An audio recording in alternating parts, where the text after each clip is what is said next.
Salut le peuple de Dieu, surtout la communauté congolaise, que le Seigneur Jésus-Christ vous bénisse à travers ce message. Chaque mois, j'essaie d'avoir toujours une conversation qui concerne Dieu et la politique. Évidemment, il est de l'opinion de beaucoup que les deux aspects doivent être séparés, mais Dieu n'a jamais séparé les deux problèmes. Alors, ironiquement, pendant cette semaine ou ce mois, j'ai observé quelque chose qui se passe dans le chef du pasteur Marcelo Tounassi, qui a posté d'abord un statut sur les embouteillages et après, il en est allé, la semaine qui a suivi, à présenter les causes de l'embouteillage. Il a fait tout un essai sur son statut Facebook pour donner les causes de l'embouteillage. Et le fait que je l'ai vu exprimer dessus, j'ai compris qu'il commence à devenir frustré et que la frustration du monde commence à impacter l'Église. Et pire encore, cette semaine, il a décidé de donner des solutions pour régler le problème de l'embouteillage à court et à long terme. Avec cette intervention pastorale que je loue, qui devrait même être supportée par beaucoup de pasteurs, il vient confirmer encore que tant que l'Église ne s'agira pas des problèmes politiques de notre nation, ils seront toujours victimes et affectés par ces problèmes politiques. D'où Dieu est clair dans sa parole. Lorsque tu es un serviteur de Dieu, tu dois vouer ton ministère à la vérité. C'est vrai que je ne suis pas compris autour de mes amis ou bien dans certaines communautés congolaises lorsque je m'exprime sur la politique, mais il n'est pas du choix d'un homme de Dieu d'exclure des communications à faire et des sujets à ne pas engager, surtout lorsque c'est le centre de la souffrance de ta nation. Il y a des textes magnifiques, comme le livre de Néhémie, qui vient expliquer le type de leader dont le Congo a besoin. Des leaders qui sont capables de dire non où est-ce qu'il ne faut pas. Des leaders qui savent prendre responsabilité de leurs erreurs. Il y a une très belle partie qui donne une illustration de ce dont je parle ce soir, autour de laquelle Néhémie se confronte à une réalité. C'est que les ennemis d'Israël, qui sont extérieurs au peuple, lui adressent des lettres. Des lettres pour qu'il puisse le rencontrer quelque part. Il dit, « Niet, je n'irai pas. Je n'arrêterai pas de faire l'œuvre de Dieu pour être distrait dans quelque chose d'autre. » Un homme focalisé. Mais ce qui m'intéresse plus, c'est l'élément du prêtre ou du sacrificateur qui vient inviter Néhémie dans le temple pour se cacher contre la mort. La réponse de Néhémie, c'est « Si j'entre dans le temple de Dieu, c'est là que je trouverai la mort. Mon travail, c'est de reconstruire le mur hors du temple de Dieu. » En soi, Néhémie vient nous expliquer cette leçon fondamentale.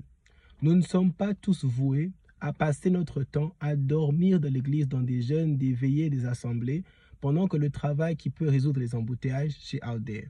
Il est maintenant temps pour les hommes de Dieu d'encourager les enfants de l'église à passer du temps à faire des études pour résoudre le problème de notre Congo. Par exemple, encouragez-les à devenir des députés. Encouragez-les à devenir des docteurs.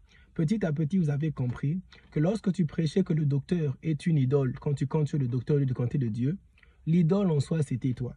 Parce que dans le texte de Néhémie, on comprend directement que celui qui voulait tourner Néhémie vers l'idolâtrie, c'était le pasteur de l'église, c'était le sacrificateur.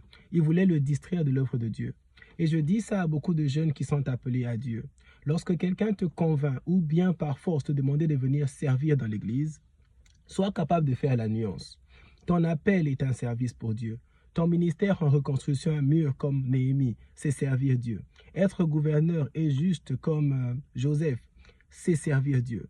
En soi, beaucoup du travail de Dieu doit se faire hors du temple de l'église que dans l'église. Parce qu'aujourd'hui, si les hommes de Dieu parlent en mal de la nation, c'est parce qu'ils ont compris que le problème de la vérité commence à les affecter.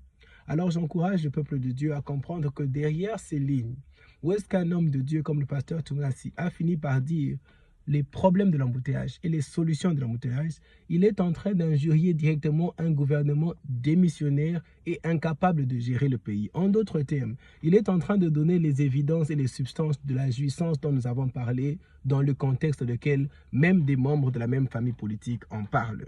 Nous ne le disons pas parce que nous avons des appartenances politiques. La vérité fait mal, mais c'est la vérité. D'une façon ou d'une autre, même en tant que pasteur, en tant que serviteur de Dieu, si tu as bénéficié de faveurs présidentielles, tu te rendras compte que Dieu te jugera pour ça. Alors il est temps de dire la vérité. On a un gouvernement qui n'a pas un Néhémie à la tête et qui ne devrait pas continuer à exercer de cette façon aussi distractive. Le problème des embouteillages est un problème très sérieux qui se passe où? Dans la capitale. Dans la Bible, la capitale était le centre même du thermomètre d'une nation. Donc, si les choses allaient mal à l'Est, au moins à la capitale, certaines choses devaient fonctionner.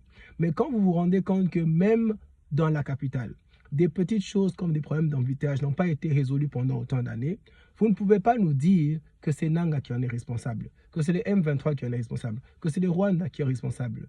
Dieu merci pour Nicolas Kazadi. Dieu merci pour Jean-Marc Abound, qui sont venus de la famille de la jouissance et commencé à parler ouvertement de la jouissance de nos leaders. La Bible nous a piégés lorsqu'on dit que toute autorité vient de Dieu et que nous devons nous soumettre à l'autorité. Il ne faut pas s'arrêter à nous dire des versets bibliques qui ne sont pas applicables dans le contexte.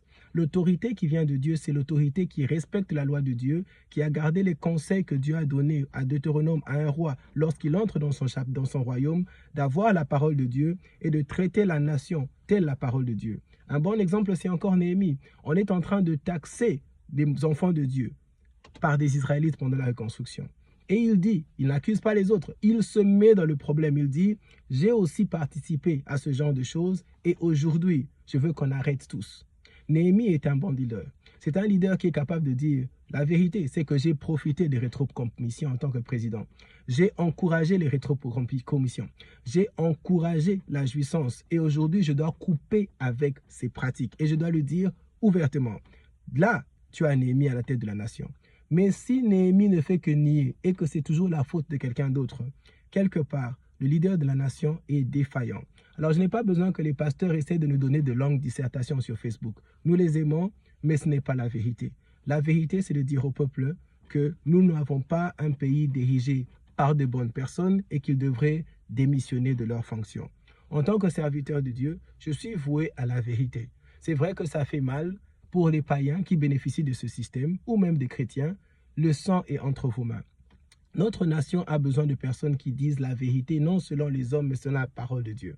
Et la parole de Dieu est suffisamment établie sur la République démocratique du Congo que les personnes qui dirigent notre nation n'aiment pas cette nation, emmènent le sang dans cette nation, sont en train de diviser cette nation et emmènent le chaos jusqu'à l'heure actuelle.